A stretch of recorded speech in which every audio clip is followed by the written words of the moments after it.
शिव पुराण 18 पुराणों में से एक है। प्रत्येक मनुष्य को अपने जीवन में एक बार इसको पढ़ना और सुनना जरूरी है, जिसमें भगवान शिव की लीला कथाओं और इनकी पूजा विधि सहित शिवलिंग की उत्पत्ति और शिव भक्ति से संबंधित कथाएं तथा 33 कोटि देवी देवताओं के रहस्य भी मौजूद है।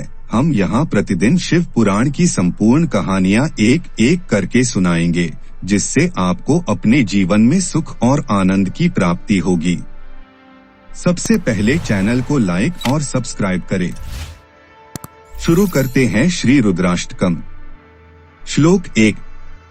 नमामि श्मीशान निर्वाण रूपम विभुम व्यापकम ब्रह्म वेद स्वरूपम निजम निर्गुणम निर्विकल्पम निरीहम चिदाकाशमाकाशवासम भजेहम। भावार्थ: हे मोक्ष स्वरूप, विभु, व्यापक, ब्रह्मा और वेद स्वरूप, ईशान दिशा के ईश्वर तथा सबके स्वामी शिवजी, मैं आपको बार बार प्रणाम करता हूँ। निज स्वरूप में स्थित, मायारहित, गुणरहित, भेदरहित, इच्छारहित, चेतन आकाश रूप एवं आकाश को ही वस्त्र रूप में धारण करने वाले दिगंबर आपको मैं भजता हूँ। श्लोक 2। निराकार मोकार मूलम तुरीयम गिरा ज्ञान गोतीक निशम गिरीशम करालम महाकाल कालम कृपालम गुणागार संसार पारम नतोहम। भावार्थ: निराकार ओंकार के मूल, तुरीय, 3 गुणों से रहित, वाणी, ज्ञान और इंद्रियों से परे, कैलाशपति, विकराल, महाकाल के भी काल, कृपालु, गुणों के धाम, संसार से परे आप परमेश्वर को मैं प्रणाम करता हूँ। श्लोक 3। तुषाराद्रि संकाश गौरम गभीरम मनोभूत कोटि प्रभा श्री श्रीरम स्फुरन मौलि कल्लोलिनी चारुगंगा लसद्भाल बाले इंदु कंठे भुजंगा। भावार्थ: जो हिमाचल के समान गौरवर्ण तथा गंभीर हैं, जिनके शरीर में करोड़ों कामदेवों की ज्योति एवं शोभा है, जिनके सर पर सुंदर नदी गंगा जी विराजमान हैं, जिनके ललाट पर द्वितीया का चंद्रमा और गले में सर्प सुशोभित है। श्लोक 4। चलत कुंडलम भ्रूसुनेत्रम विशालम प्रसन्नान्नम नीलकंठम दयालम मृगाधीश चर्मांबरम मुंडमालम प्रियम शंकरम सर्वनाथम भजामि। भावार्थ: जिनके कानों में कुंडल हिल रहे हैं, सुंदर भ्रिकुटी और विशाल नेत्र हैं, जो प्रसन्न मुख, नीलकंठ और दयालु है, सिंह चर्म का वस्त्र धारण किए और मुंडमाला पहने हैं, उन सबके प्यारे और सबके नाथ कल्याण करने वाले श्री शंकर जी को मैं भेजता हूँ। श्लोक 5। प्रचंडम प्रकृष्टम प्रगल्भम परेशम अखंडम अजम भानुकोटि प्रकाशम त्रयः शूल निर्मूलन शूलपायिम भजेहम भवानी तिम भावगम्यम। भावार्थ: प्रचंड, रुद्र रूप, श्रेष्ठ, तेजस्वी, परमेश्वर, अखंड, अजन्मा, करोड़ों सूर्य के समान प्रकाश वाले, 3 प्रकार के शूलों, दुखों को निर्मूल करने वाले, हाथ में त्रिशूल धारण किए, भाव प्रेम के द्वारा प्राप्त होने वाले भवानी के पति श्री शंकर जी को मैं भेजता हूँ। श्लोक 6।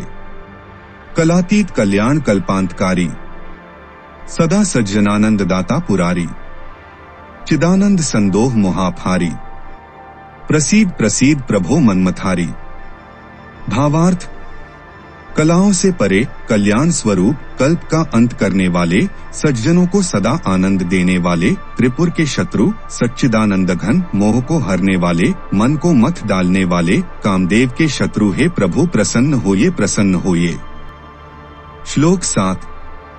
न यावद उमानाथ पादारविंदम भजन्ति लोके परेवा नराणाम न तावत सुखम शांति संतापनाशम प्रसीद प्रभो सर्वभूताधिवासम।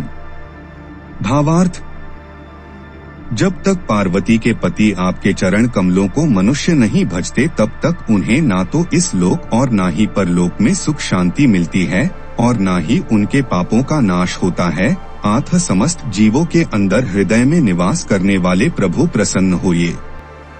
श्लोक 8।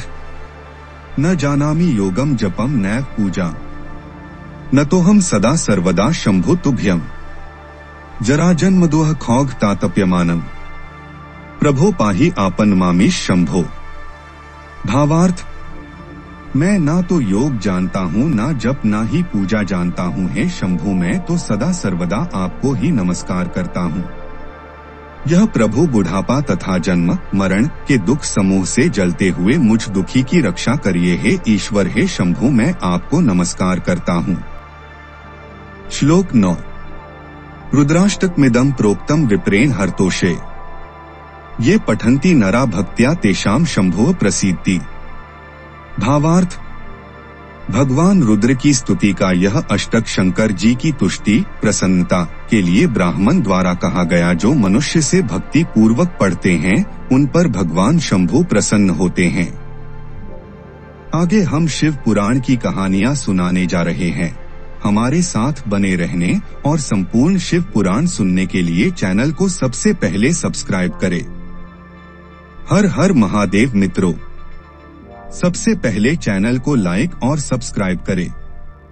शुरू करते हैं शिव पुराण से। पहला अध्याय, सूत जी द्वारा शिव पुराण की महिमा का वर्णन।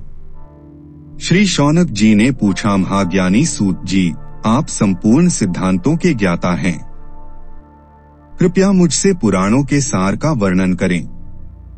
ज्ञान और वैराग्य सहित भक्ति से प्राप्त विवेक की वृद्धि कैसे होती है तथा साधु पुरुष कैसे अपने काम, क्रोध आदि विकारों का निवारण करते हैं। इस कलियुग में सभी जीव आसुरी स्वभाव के हो गए हैं। आथ कृपा करके मुझे ऐसा साधन बताइए जो कल्याणकारी एवं मंगलकारी हो तथा पवित्रता लिए हो। प्रभु, वह ऐसा साधन हो जिससे मनुष्य की शुद्धि हो जाए और उस निर्मल हृदय वाले पुरुष को सदैव के लिए शिव की प्राप्ति हो जाए।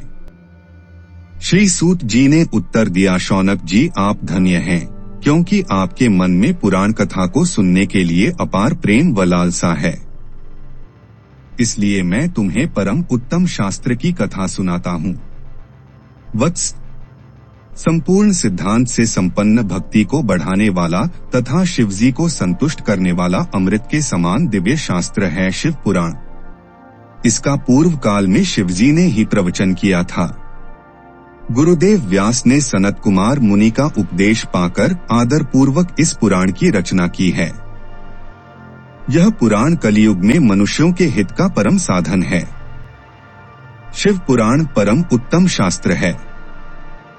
इस पृथ्वी लोक में सभी मनुष्यों को भगवान शिव के विशाल स्वरूप को समझना चाहिए। इसे पढ़ना एवं सुनना सर्वसाधन है। यह मनोवांछित फलों को देने वाला है। इससे मनुष्य निष्पाप हो जाता है तथा इस लोक में सभी सुखों का उपभोग करके अंत में शिवलोक को प्राप्त करता है। शिव पुराण में 24,000 श्लोक हैं, जिसमें 7 संहिताएं हैं। शिव पुराण परब्रह्म परमात्मा के समान गति प्रदान करने वाला है। मनुष्य को पूरी भक्ति एवं संयम पूर्वक इसे सुनना चाहिए। जो मनुष्य प्रेम पूर्वक नित्य इसको बांचता है या इसका पाठ करता है, वह निसंदेह पुण्यात्मा है। भगवान शिव उस विद्वान पुरुष पर प्रसन्न होकर उसे अपना धाम प्रदान करते हैं। प्रतिदिनादर पूर्वक शिव पुराण का पूजन करने वाले मनुष्य संसार में संपूर्ण भोगों को भोग कर भगवान शिव के पद को प्राप्त करते हैं। वे सदा सुखी रहते हैं। शिव पुराण में भगवान शिव का सर्वस्व है। इस लोक और परलोक में सुख की प्राप्ति के लिए आदर पूर्वक इसका सेवन करना चाहिए। यह निर्मल शिव पुराण धर्म, अर्थ, काम और मोक्ष रूप चारों पुरुषार्थों को देने वाला है। अतः सदा प्रेम पूर्वक इसे सुनना एवं पढ़ना चाहिए। आगे भेंट करते हैं शिव पुराण के दूसरे अध्याय में। हमारे साथ बने रहने और संपूर्ण शिव पुराण सुनने के लिए चैनल को सबसे पहले सब्सक्राइब करें। हर हर महादेव। हर हर महादेव मित्रों, सबसे पहले चैनल को लाइक और सब्सक्राइब करें। शुरू करते हैं शिव पुराण से। दूसरा अध्याय, देवराज को शिवलोक की प्राप्ति, चंचुला का संसार से वैराग्य। श्री शौनक जी ने कहा, आप धन्य हैं सूत जी, आप परमार्थ तत्व के ज्ञाता हैं। आपने हम पर कृपा करके हमें यह अद्भुत और दिव्य कथा सुनाई है। भूतल पर इस कथा के समान कल्याण का और कोई साधन नहीं है। आपकी कृपा से यह बात हमने समझ ली है। सूत जी, इस कथा के द्वारा कौन से पापी शुद्ध होते हैं? उन्हें कृपा पूर्वक बताकर इस अजगत को कृतार्थ कीजिए। सूत जी बोले, मुने, जो मनुष्य पाप, दुराचार तथा कामक्रोध, मद, लोभ में निरंतर डूबे रहते हैं, वे भी शिव पुराण पढ़ने अथवा सुनने से शुद्ध हो जाते हैं तथा उनके पापों का पूर्णतया नाश हो जाता है। इस विषय में मैं तुम्हें एक कथा सुनाता हूँ। देवराज ब्राह्मण की कथा। बहुत पहले की बात है कि रातों के नगर में देवराज नाम का एक ब्राह्मण रहता था। वह ज्ञान में दुर्बल, गरीब, रस बेचने वाला तथा वैदिक धर्म से विमुख था। वह स्नान संध्या नहीं करता था तथा उसमें वैश्यवृत्ति बढ़ती ही जा रही थी। वह भक्तों को ठगता था। उसने अनेक मनुष्यों को मारकर उन सबका धन हड़प लिया था। उस पापी ने थोड़ा सा भी धन धर्म के काम में नहीं लगाया था। वह वेश्यागामी तथा आचार भ्रष्ट था। उस पापी ने थोड़ा सा भी धन धर्म के काम में नहीं लगाया था। वह वेश्यागामी तथा आचार भ्रष्ट था। एक दिन वह घूमता हुआ दैवयोग से प्रतिष्ठानपुर झूसी प्रयाग जा पहुंचा। वहां उसने एक शिवालय देखा जहां बहुत से साधु महात्मा एकत्र हुए थे। देवराज वहीं ठहर गया। वहां रात में उसे ज्वर आ गया और उसे बड़ी पीड़ा होने लगी। वहीं पर एक ब्राह्मण देवता शिव पुराण की कथा सुना रहे थे। ज्वर में पड़ा देवराज भी ब्राह्मण के मुख से शिव कथा को निरंतर सुनता रहता था। एक मास बाद देवराज ज्वर से पीड़ित अवस्था में चल बसा। यमराज के दूतों से बांधकर यमपुरी ले गए। तभी वहां शिवलोक से भगवान शिव के पार्षद गण आ गए। वे कर्पूर के समान उज्ज्वल थे। उनके हाथ में त्रिशूल, संपूर्ण शरीर पर भस्म और गले में रुद्राक्ष की माला उनके शरीर की शोभा बढ़ा रही थी। उन्होंने यमराज के दूतों को मारपीट कर देवराज को यमदूतों के चंगुल से छुड़ा लिया और वे उसे अपने अद्भुत विमान में बिठाकर जब कैलाश पर्वत पर ले जाने लगे तो यमपुरी में कोलाहल मच गया, जिसे सुनकर यमराज अपने भवन से बाहर आए। साक्षात रुद्रों के समान प्रतीत होने वाले इन दूतों का धर्मराज ने विधि पूर्वक पूजन कर ज्ञान दृष्टि से सारा मामला जान लिया। उन्होंने भय के कारण भगवान शिव के दूतों से कोई बात नहीं पूछी। तत्पश्चात शिवदूत देवराज को लेकर कैलाश चले गए और वहां पहुंचकर उन्होंने ब्राह्मण को करुणावतार भगवान शिव के हाथों में सौंप दिया। शौनक जी ने कहा, महाभाग सूत जी, आप सर्वज्ञ हैं। आपके कृपा प्रसाद से मैं कृतार्थ हुआ। इस इतिहास को सुनकर मेरा मन आनंदित हो गया है। आथ भगवान शिव में प्रेम बढ़ाने वाली दूसरी कथा भी कहिए। आगे भेंट करते हैं शिव पुराण के दूसरे अध्याय में। हमारे साथ बने रहने और संपूर्ण शिव पुराण सुनने के लिए चैनल को सबसे पहले सब्सक्राइब करें। हर हर महादेव। हर हर महादेव मित्रों, सबसे पहले चैनल को लाइक और सब्सक्राइब करें। शुरू करते हैं शिव पुराण से। तीसरा अध्याय, बिंदुक ब्राह्मण की कथा। श्री सूत जी बोले, शौनक सुनो, मैं तुम्हारे सामने एक अन्य गोपनीय कथा का वर्णन करूंगा, क्योंकि तुम शिव भक्तों में अग्रगण्य व वेदवेत्ताओं में श्रेष्ठ हो। समुद्र के निकटवर्ती प्रदेश में वाशकल नामक गांव है, जहां वैदिक धर्म से विमुख महापापी मनुष्य रहते हैं। वे सभी दुष्ट हैं एवं उनका मन दूषित विषय भोगों में ही लगा रहता है। वे देवताओं एवं भाग्य पर विश्वास नहीं करते। वे सभी कुटिल वृत्ति वाले हैं। किसानी करते हैं और विभिन्न प्रकार के अस्त्र शस्त्र रखते हैं। वे व्यभिचारी हैं। वे इस बात से पूर्णतः अनजान हैं कि ज्ञान, वैराग्य तथा सद्धर्म ही मनुष्य के लिए परम पुरुषार्थ हैं। वे सभी पशु बुद्धि हैं। अन्य समुदाय के लोग भी उन्हीं की तरह बुरे विचार रखने वाले धर्म से विमुख हैं। वे नित्य कुकर्म में लगे रहते हैं एवं सदा विषय भोगों में डूबे रहते हैं। वहां की स्त्रियां भी बुरे स्वभाव की, स्वेच्छाचारिणी, पाप में डूबी, कुटिल सोच वाली और व्यभिचारिणी हैं। वे सभी सद्व्यवहार तथा सदाचार से सर्वथा शून्य हैं। वहां सिर्फ दुष्टों का निवास है। वाशकल नामक गांव में बिंदुक नाम का एक ब्राह्मण रहता था। वह अधर्मी, दुरात्मा एवं महापापी था। उसकी स्त्री बहुत सुंदर थी। उसका नाम चंचुला था। वह सदा उत्तम धर्म का पालन करती थी, परंतु बिंदुक वेश्यागामी था। इस तरह कुकर्म करते हुए बहुत समय व्यतीत हो गया। उसकी स्त्री काम से पीड़ित होने पर भी स्वधर्मनाश के भय से क्लेश सहकर भी काफी समय तक धर्म भ्रष्ट नहीं हुई, परंतु आगे चलकर वह भी अपने दुराचारी पति के आचरण से प्रभावित होकर दुराचारिणी और अपने धर्म से विमुख हो गई। इस तरह दुराचार में डूबे हुए उन पति पत्नी का बहुत सा समय व्यर्थ बीत गया। वेश्यागामी, दूषित बुद्धि वाला वह दुष्ट ब्राह्मण बिंदुक समयानुसार मृत्यु को प्राप्त हो नरक में चला गया। बहुत दिनों तक नरक के दुखों को भोगकर वह मूढ़ बुद्धि पापी विंध्य पर्वत पर भयंकर पिशाच हुआ। इधर उस दुराचारी बिंदुक के मर जाने पर वह चंचुला नामक स्त्री बहुत समय तक पुत्रों के साथ अपने घर में रहती रही। पति की मृत्यु के बाद वह भी अपने धर्म से गिरकर पर पुरुषों का संग करने लगी थी। सतियां विपत्ति में भी अपने धर्म का पालन करना नहीं छोड़ती। यही तो तप है। तप कठिन तो होता है, लेकिन इसका फल मीठा होता है। यह सत्य को नहीं जानता, इसीलिए वह विषयों के विषफल का स्वाद लेते हुए भोग करता है।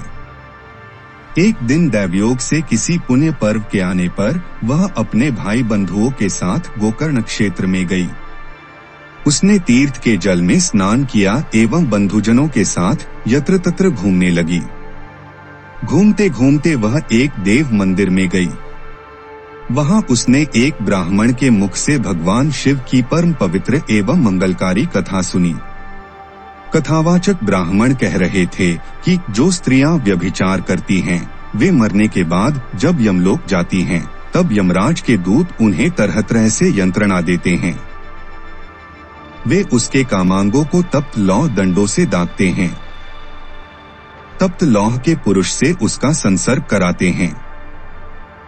ये सारे दंड इतनी वेदना देने वाले होते हैं कि जीव पुकार पुकार कर कहता है कि अब वह ऐसा नहीं करेगा, लेकिन यमदूत उसे छोड़ते नहीं। कर्मों का फल तो सभी को भोगना पड़ता है। देव, ऋषि, मनुष्य सभी इससे बंधे हुए हैं। ब्राह्मण के मुख से यह वैराग्य बढ़ाने वाली कथा सुनकर चंचुला भय से व्याकुल हो गई। कथा समाप्त होने पर भी लोग वहां से चले गए। तब कथा बांचने वाले ब्राह्मण देवता से चंचुला ने कहा, है ब्राह्मण, धर्म को न जानने के कारण मेरे द्वारा बहुत बड़ा दुराचार हुआ है। स्वामी, मेरे ऊपर कृपा कर मेरा उद्धार कीजिए। आपके प्रवचन को सुनकर मुझे इस संसार से वैराग्य हो गया है। मुझ मूढ़ चित्त वाली पापिनी को धिक्कार है। मैं निंदा के योग्य हूँ। मैं बुरे विषयों में फंसकर अपने धर्म से विमुख हो गई थी। कौन मुझ जैसी कुमार्ग में मन लगाने वाली पापिनी का साथ देगा? जब यमदूत मेरे गले में फंदा डालकर मुझे बांधकर ले जाएंगे और नरक में मेरे शरीर के टुकड़े करेंगे, तब मैं कैसे उन महायातनाओं को सहन कर पाऊंगी? मैं सब प्रकार से नष्ट हो गई हूँ, क्योंकि अभी तक मैं हर तरह से पाप में डूबी रही हूँ। हे ब्राह्मण, आप मेरे गुरु हैं, आप कीजिए माता पिता हैं। मैं आपकी शरण में आई हूँ। मुझ अबला का अब आप ही उद्धारे। सूत जी कहते हैं, शौनक, इस प्रकार विलाप करती हुई चंचुला ब्राह्मण देवता के चरणों में गिर पड़ी। तब ब्राह्मण ने उसे कृपा पूर्वक उठाया। हर हर महादेव। आगे भेंट करते हैं शिव पुराण के 4थे अध्याय में। हमारे साथ बने रहने और संपूर्ण शिव पुराण सुनने के लिए चैनल को सबसे पहले सब्सक्राइब करें। हर हर महादेव मित्रों, सबसे पहले चैनल को लाइक और सब्सक्राइब करें। आज शुरू करते हैं शिव पुराण से। चौथा अध्याय, चंचुला की शिव कथा सुनने में रुचि और शिवलोक गमन। ब्राह्मण बोले, नारी तुम सौभाग्यशाली हो जो भगवान शंकर की कृपा से तुमने वैराग्यपूर्ण शिव पुराण की कथा सुनकर समय से अपनी गलती का एहसास कर लिया है। तुम डरो मत और भगवान शिव की शरण में जाओ। उनकी परम कृपा से तुम्हारे सभी पाप नष्ट हो जाएंगे। मैं तुम्हें भगवान शिव की कथा सहित वह मार्ग बताऊंगा जिसके द्वारा तुम्हें सुख देने वाली उत्तम गति प्राप्त होगी। शिव कथा सुनने से तुम्हारी बुद्धि शुद्ध हो गई है और तुम्हें पश्चाताप हुआ है तथा मन में वैराग्य उत्पन्न हुआ है। पश्चाताप ही पाप करने वाले पापियों के लिए सबसे बड़ा प्रायश्चित है। पश्चाताप ही पापों का शोधक है। इससे ही पापों की शुद्धि होती है। सत्पुरुषों के अनुसार पापों की शुद्धि के लिए प्रायश्चित पश्चाताप से ही संपन्न होता है। जो मनुष्य अपने कुकर्म के लिए पश्चाताप नहीं करता वह उत्तम गति प्राप्त नहीं करता, परंतु जिसे अपने कुकृत्य पर हार्दिक पश्चाताप होता है वह अवश्य उत्तम गति का भागीदार होता है। इसमें कोई शक नहीं है। शिव पुराण की कथा सुनने से चित्त की शुद्धि एवं मन निर्मल हो जाता है।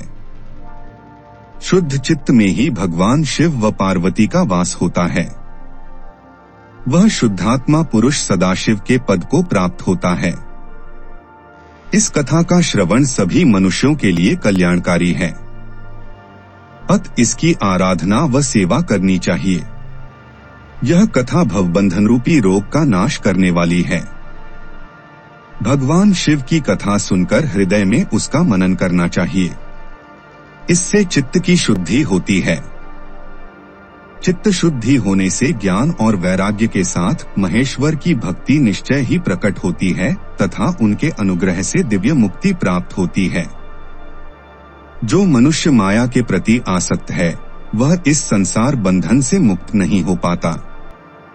हे ब्राह्मण पत्नी, तुम अन्य विषयों से अपने मन को हटाकर भगवान शंकर की इस परम पावन कथा को सुनो। इससे तुम्हारे चित्त की शुद्धि होगी और तुम्हें मोक्ष की प्राप्ति होगी। जो मनुष्य निर्मल हृदय से भगवान शिव के चरणों का चिंतन करता है उसकी एक ही जन्म में मुक्ति हो जाती है। सूत जी कहते हैं, शौनक, यह कहकर वे ब्राह्मण चुप हो गए। उनका हृदय करुणा से भर गया। वे ध्यान में मग्न हो गए। ब्राह्मण का उक्त उपदेश सुनकर चंचुला के नेत्रों में आनंद के आंसू छलक आए। वह हर्ष भरे हृदय से ब्राह्मण देवता के चरणों में गिर गई और हाथ जोड़कर बोली, में कृतार्थ हो गई। हे ब्राह्मण, शिव भक्तों में श्रेष्ठ स्वामिन आप धन्य हैं। आप परमार्थदर्शी हैं और सदा परोपकार में लगे रहते हैं।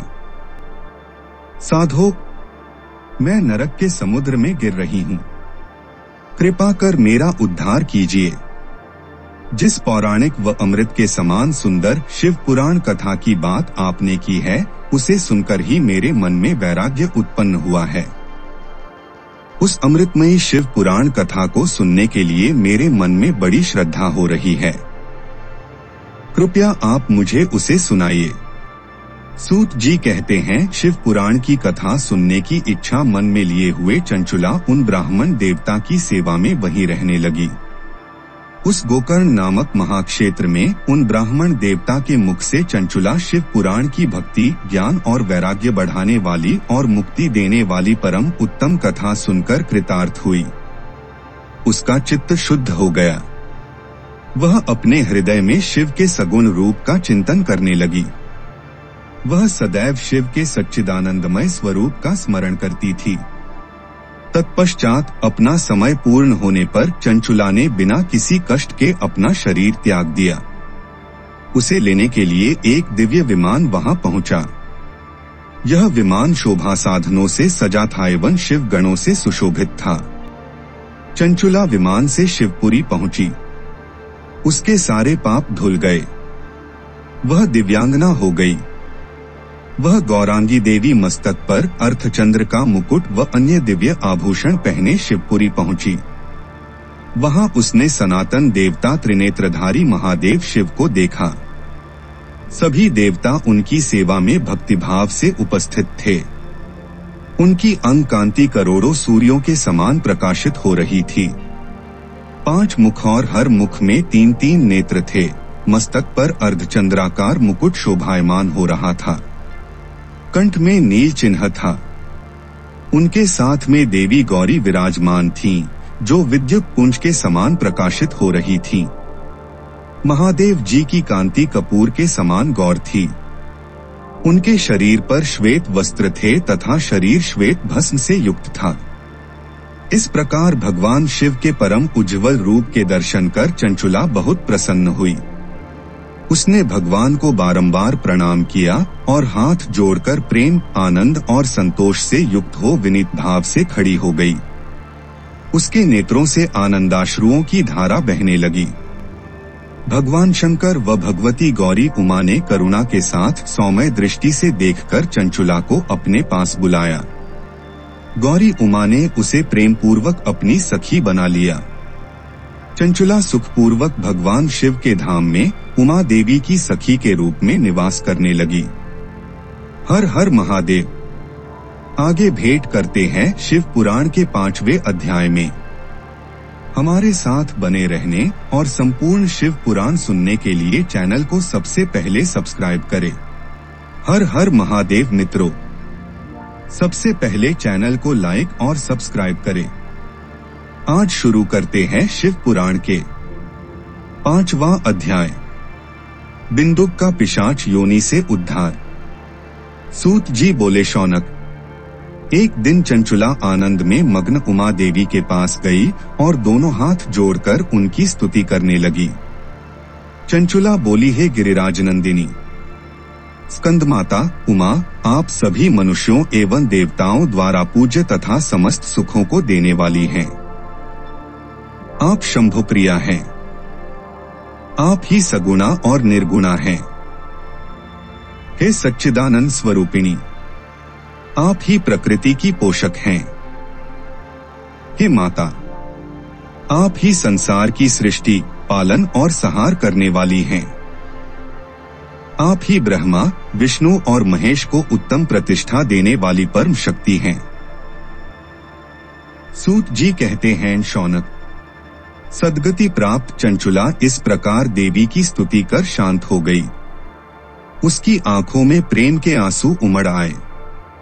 तब शंकर प्रिया भक्त वत्सला उमा देवी ने बड़े प्रेम से चंचुला को चुप कराते हुए कहा, कि चंचुला, मैं तुम्हारी स्तुति से प्रसन्न हूँ। बोलो, क्या वर मांगती हो? चंचुला बोली, हे गिरिराज कुमारी, मेरे पति बिंदुक इस समय कहाँ हैं? उनकी कैसी गति हुई है? मुझे बताइए और कुछ ऐसा उपाय कीजिए ताकि हम फिर से मिल सकें। हे महादेवी, मेरे पति एक शूद्र जाति वेश्या के प्रति आसक्त थे और पाप में ही डूबे रहते थे। गिरिजा बोली, बेटी, तुम्हारा पति बिंदुक बड़ा पापी था, उसका अंत बड़ा भयानक हुआ। वेश्या का उपभोग करने के कारण वह मूर्ख नरक में अनेक वर्षों तक अनेक प्रकार के दुख भोग कर अब शेष पाप को भोगने के लिए विंध्य पर्वत पर पिशाच की योनि में रह रहा है। वह दुष्ट वहीं वायु पीकर रहता है और सब प्रकार के कष्ट सहता है। सूत जी कहते हैं, शौनक, गौरी देवी की यह बात सुनकर चंचुला अत्यंत दुखी हो गई। फिर मन को किसी तरह स्थिर करती हुई दुखी हृदय से मां गौरी से उसने एक बार फिर पूछा, हे महादेवी, मुझ पर कृपा कीजिए और मेरे पापी पति का अब उद्धार कर दीजिए। कृपा करके मुझे वह उपाय बताइए जिससे मेरे पति को उत्तम गति प्राप्त हो सके। गौरी देवी ने कहा, यदि तुम्हारा पति बिंदुक शिव पुराण की पुण्यमयी उत्तम कथा सुने तो वह इस दुर्गति को पार करके उत्तम गति का भागी हो सकता है। अमृत के समान मधुर गौरी देवी का यह वचन सुनकर चंचुला ने दोनों हाथ जोड़कर मस्तक झुकाकर उन्हें बारंबार प्रणाम किया तथा प्रार्थना की कि मेरे पति को शिव पुराण सुनाने की व्यवस्था कीजिए। ब्राह्मण पत्नी चंचुला के बार बार प्रार्थना करने पर शिवप्रिया गौरी देवी ने भगवान शिव की महिमा का गान करने वाले गंधर्वराज तुम्बुरो को बुलाकर कहा, तुम्बुरो, तुम्हारी भगवान शिव में प्रीति है। तुम मेरे मन की सभी बातें जानकर मेरे कार्यों को सिद्ध करते हो। तुम मेरी इस सखी के साथ विंध्य पर जाओ। वहां एक महाघोर और भयंकर पिशाच रहता है। पूर्व जन्म में वह पिशाच बिंदुक नामक ब्राह्मण मेरी इस सखी चंचुला का पति था। वह वेश्यागामी हो गया। उसने स्नान संध्या आदि नित्य कर्म छोड़ दिए। क्रोध के कारण उसकी बुद्धि भ्रष्ट हो गई। दुर्जनों से उसकी मित्रता तथा सज्जनों से द्वेष बढ़ गया था। वह अस्त्र शस्त्र से हिंसा करता, लोगों को सताता और उनके घरों में आग लगा देता था। चांडालों से दोस्ती करता व रोज वेश्या के पास जाता था। पत्नी को त्याग कर दुष्ट लोगों से दोस्ती कर उन्हीं के संपर्क में रहता था। वह मृत्यु तक दुराचार में फंसा रहा। मृत्यु के बाद उसे पापियों के भोग स्थान यमपुर ले जाया गया। वहां घोर नरकों को सहकर इस समय वह विंध्य पर्वत पर पिशाच बनकर रह रहा है और पापों का फल भोग रहा है। तुम उसके सामने परम पुण्यमयी पापों का नाश करने वाली शिव पुराण की दिव्य कथा का प्रवचन करो। इस कथा को सुनने से उसका हृदय सभी पापों से मुक्त होकर शुद्ध हो जाएगा और वह प्रेत योनि से मुक्त हो जाएगा। दुर्गति से मुक्त होने पर उस बिंदुक नामक पिशाच को विमान पर बिठाकर तुम भगवान शिव के पास ले आना। सूत जी कहते हैं, शौनक नक माँ उमा का आदेश पाकर गंधर्वराज तुम्बुरो प्रसन्नता पूर्वक अपने भाग्य की सराहना करते हुए चंचुला को साथ लेकर विमान से पिशाच के निवास स्थान विंध्य पर्वत गया। वहां पहुंचकर उसने उस विकराल आकृति वाले पिशाच को देखा। उसका शरीर विशाल था। उसकी ठोड़ी बड़ी थी। वह कभी हंसता, कभी रोता और कभी उछलता था। महाबली तुम्बुरो ने बिंदुक नामक पिशाच को पाशों से बांध लिया। उसके पश्चात तुम्बुरो ने शिव पुराण की कथा बांचने के लिए स्थान तलाश कर मंडप की रचना की। शीघ्र ही इस बात का पता लोगों को चल गया कि एक पिशाच के उद्धार हेतु देवी पार्वती की आज्ञा से तुम्बुरो शिव पुराण की अमृत कथा सुनाने विंध्य पर्वत पर आया है।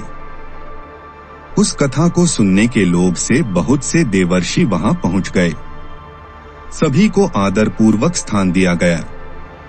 पिशाच बिंदुक को पाशों में बांधकर आसन पर बिठाया गया और तब तुम्बुरो ने परम उत्तम शिव पुराण की अमृत कथा का गान शुरू किया।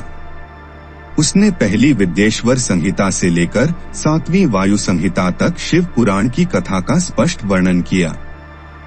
7 संहिताओं सहित शिव पुराण को सुनकर सभी श्रोता कृतार्थ हो गए।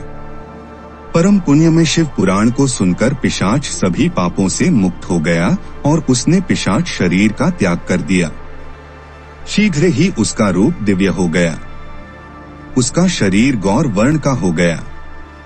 शरीर पर श्वेत वस्त्र एवं पुरुषों के आभूषण आ गए।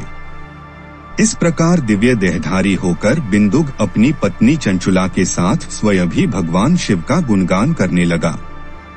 उसे इस दिव्य रूप में देखकर सभी को बहुत आश्चर्य हुआ। उसका मन परम आनंद से परिपूर्ण हो गया। सभी भगवान महेश्वर के अद्भुत चरित्र को सुनकर कृतार्थ हो उनका यशोगान करते हुए अपने अपने धाम को चले गए। बिंदुक अपनी पत्नी चंचुला के साथ विमान में बैठकर शिवपुरी की ओर चल दिया। महेश्वर के गुणों का गान करता हुआ बिंदुक अपनी पत्नी चंचुला व तुम्बुरो के साथ शीघ्र ही शिवधाम पहुंच गया। भगवान शिव व देवी पार्वती ने उसे अपना पार्षद बना लिया। दोनों पति पत्नी सुखपूर्वक भगवान महेश्वर एवं देवी गौरी के श्री चरणों में अविचल निवास पाकर धन्य हो गए। आगे भेंट करते हैं शिव पुराण के 6ठे अध्याय में। हमारे साथ बने रहने और संपूर्ण शिव पुराण सुनने के लिए चैनल को सबसे पहले सब्सक्राइब करें। हर हर महादेव। हर हर महादेव मित्रों, सबसे पहले चैनल को लाइक और सब्सक्राइब करें। आज शुरू करते हैं शिव पुराण के 6ठा अध्याय, शिव पुराण के श्रवण की विधि। शौनक जी कहते हैं, महाप्राज्ञ सूत जी, आप धन्य एवं शिव भक्तों में श्रेष्ठ हैं। हम पर कृपा कर हमें कल्याणमय शिव पुराण के श्रवण की विधि बताइए, जिससे सभी श्रोताओं को संपूर्ण उत्तम फल की प्राप्ति हो। सूत जी ने कहा, मुने शौनक, तुम्हें संपूर्ण फल की प्राप्ति के लिए मैं शिव पुराण की विधि सविस्तार बताता हूँ। सर्वप्रथम किसी ज्योतिषी को बुलाकर दान से संतुष्ट कर उससे कथा का शुभ मुहूर्त निकलवाना चाहिए और उसकी सूचना का संदेश सभी लोगों तक पहुंचाना चाहिए कि हमारे यहाँ शिव पुराण की कथा होने वाली है। अपने कल्याण की इच्छा रखने वालों को इसे सुनने अवश्य पधारना चाहिए। देश देश में जो भी भगवान शिव के भक्त हो तथा शिव कथा के कीर्तन और श्रवण के उत्सुक हों, उन सभी को आदर पूर्वक बुलाना चाहिए और उनका आदर सत्कार करना चाहिए। शिव पुराण सुनने के लिए मंदिर, तीर्थ, वन प्रांत अथवा घर में ही उत्तम स्थान का निर्माण करना चाहिए। केले के खंभों से सुशोभित कथा मंडप तैयार कराएं। उसे सब और फल पुष्प सुंदर चंदोवे से अलंकृत करना चाहिए। चारों कोनों पर ध्वज लगाकर उसे विभिन्न सामग्री से सुशोभित करें। भगवान शंकर के लिए भक्तिपूर्वक दिव्य आसन का निर्माण करना चाहिए तथा कथा वाचक के लिए भी दिव्यासन का निर्माण करना चाहिए। नियम पूर्वक कथा सुनने वालों के लिए भी सुयोग्य आसन की व्यवस्था करें तथा अन्य लोगों के बैठने की भी व्यवस्था करें। कथा बांचने वाले विद्वान के प्रति कभी बुरी भावना न रखें। संसार में जन्म तथा गुणों के कारण बहुत से गुरु होते हैं, परंतु उन सब में पुराणों का ज्ञाता ही परम गुरु माना जाता है। पुराणवेत्ता पवित्र, शांत, साधु, ईर्ष्या पर विजय प्राप्त करने वाला और दयालु होना चाहिए। ऐसे गुणी मनुष्य को इस पुण्यमयी कथा को बांचना चाहिए। सूर्योदय से 3:30 पहर तक इसे बांचने का उपयुक्त समय है। मध्याह्न काल में 2 घड़ी तक कथा बंद रखनी चाहिए ताकि लोग मलमूत्र का त्याग कर सकें। जिस दिन से कथा शुरू हो रही है उससे 1 दिन पहले व्रत ग्रहण करें। कथा के दिनों में प्रातःकाल का नित्य कर्म संक्षेप में कर लेना चाहिए। वक्ता के पास उसकी सहायता हेतु एक विद्वान व्यक्ति को बैठाना चाहिए, जो कि सब प्रकार के संशयों को दूर कर लोगों को समझाने में कुशल हो।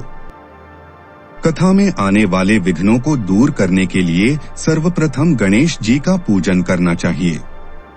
भगवान शिव व शिव पुराण की भक्तिभाव से पूजा करें।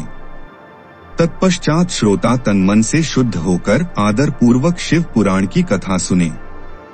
जो वक्ता और श्रोता अनेक प्रकार के कर्मों से भटक रहे हों, काम आदि छक विकारों से युक्त हों, वे पुण्य के भागी नहीं हो सकते। जो मनुष्य अपनी सभी चिंताओं को भूलकर कथा में मन लगाते हैं, उन शुद्ध बुद्धि मनुष्यों को उत्तम फल की प्राप्ति होती है। आगे भेंट करते हैं शिव पुराण के 7वें अध्याय में। हमारे साथ बने रहने और संपूर्ण शिव पुराण सुनने के लिए चैनल को सबसे पहले सब्सक्राइब करें। हर हर महादेव। हर हर महादेव मित्रों, सबसे पहले चैनल को लाइक और सब्सक्राइब करें। आज हम शिव पुराण का 7वां अध्याय श्रोताओं द्वारा पालन किए जाने वाले नियम करने जा रहे हैं। सूत जी बोले, शौनक, शिव पुराण सुनने का व्रत लेने वाले पुरुषों के लिए जो नियम हैं, उन्हें भक्तिपूर्वक सुनो। शिव पुराण की पुण्यमय कथा नियम पूर्वक सुनने से बिना किसी विघ्न बाधा के उत्तम फल की प्राप्ति होती है। दीक्षा रहित मनुष्य को कथा सुनने का अधिकार नहीं है। अत पहले वक्ता से दीक्षा ग्रहण करनी चाहिए। नियम पूर्वक कथा सुनने वाले मनुष्य को ब्रह्मचर्य का अच्छी तरह से पालन करना चाहिए। उसे भूमि पर सोना चाहिए, पत्तल में खाना चाहिए तथा कथा समाप्त होने पर ही अन्न ग्रहण करना चाहिए। समर्थ मनुष्य को शुद्ध भाव से शिव पुराण की कथा की समाप्ति तक उपवास रखना चाहिए और एक ही बार भोजन करना चाहिए। गरिष्ठ अन्न, दाल, जला अन्न, सेम, मसूर तथा बासी अन्न नहीं खाना चाहिए। जिसने कथा का व्रत ले रखा हो उसे प्याज, लहसुन, हींग, गाजर, मादक वस्तु तथा आमिष कही जाने वाली वस्तुओं को त्याग देना चाहिए। ऐसा मनुष्य प्रतिदिन सत्य, शौच, दया, मौन, सरलता, विनयता, हार्दिक उदारता आदि सद्गुणों को अपनाए तथा साधु संतों की निंदा का त्याग कर नियम पूर्वक कथा सुने। सकाम मनुष्य इस कथा के प्रभाव से अपनी अभीष्ट कामना प्राप्त करता है और निष्काम मोक्ष प्राप्त करता है। सभी स्त्री पुरुषों को विधि विधान से शिव पुराण की उत्तम कथा को सुनना चाहिए। महर्षि, शिव पुराण की समाप्ति पर श्रोताओं को भक्तिपूर्वक भगवान शिव की पूजा की तरह पुराण पुस्तक की पूजा भी करनी चाहिए तथा इसके पश्चात विधि पूर्वक वक्ता का भी पूजन करना चाहिए। पुस्तक को रखने के लिए नया और सुंदर बस्ता बनाएं। पुस्तक व वक्ता की पूजा के उपरांत वक्ता की सहायता हेतु बुलाए गए पंडित का भी सत्कार करना चाहिए।